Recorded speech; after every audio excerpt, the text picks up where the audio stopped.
Baru dibuka 3 hari, landmark Kota Langgur malah dijejali sampah plastik. Pantauan tribunambon.com Jumat 16 Februari 2024 pukul 12:30 waktu Indonesia Timur, nampak sampah plastik mulai berserakan. Sampah didominasi botol bekas minuman, tas kresek, bungkusan makanan yang mengganggu keindahan kawasan tersebut. Sementara pengunjung yang padat bersuah foto malah tak menggubris sampah di setiap sudut landmark itu.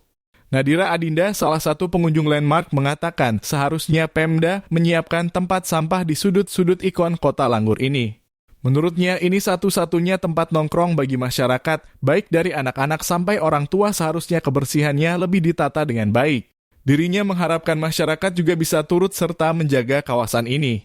Salah satunya dengan tidak merusak fasilitas yang tersedia, apalagi ada yang mengambil fasilitas yang diberikan pemerintah. Selain petugas kebersihan, mungkin ada petugas keamanan seperti Satpol PP ataupun aparat dari Polres Malra, mengingat kawasan ini merupakan salah satu tempat rawan konflik warga. Download Tribun X sekarang, menghadirkan lokal menjadi Indonesia.